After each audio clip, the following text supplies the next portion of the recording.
I know so many of you out there have Flame and you saw it being demonstrated on a model or someone that I've been makeup, even on myself, and you bought it and you get a little bit worried about the depth of color. But trust me, the whole idea of this highlighter is whilst it looks dark, it translates so beautifully on the skin. I want to talk about the multi-use of it again. So we can place it over the top of our blush to give us more of a bronzy, glowy hit. I know so many of you like to wear it more as a bit of bronzer in the depth of areas here because you still like to look fresh. So great to play around with it there. It changes the depth of the makeup to be a little bit more bronzy, but what I really love about using these on top of blush is they have a water base, and when they're water based it means they become water resistant, so it's a really great way for those that have issues with wear and tear how it locks it in. I will flag though these are a water based product, which means that if you mix them with an oil based foundation you will have lifting and separation.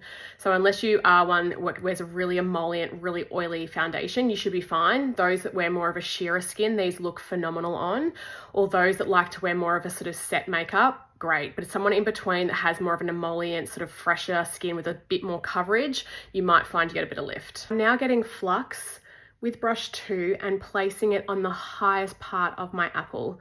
You can see it gives me the most beautiful radiant glow without it being super obvious. I didn't want to create a really metallized pigmented highlighter. I find sometimes that makes it more about the makeup than it does about you.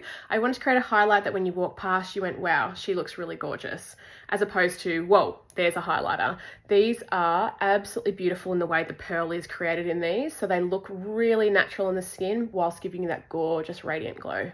Another really cool trick, again, you know how much I'm about multi-use. I love to use them as well. This is in Flame on the eyelid.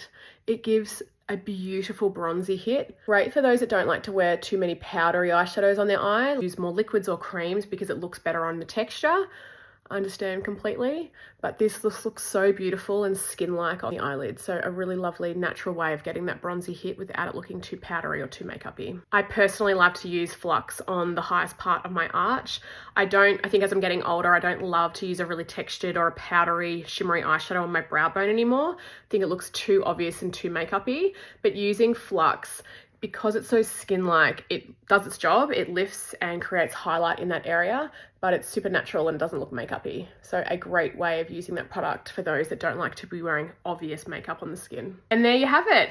Simple and easy ways of multi-using your H2O highlighters around the face in very subtle but very impactful ways that will last all day long, and making sure that you're using the product that you've got in your makeup bag in ways that benefit and impact you the most.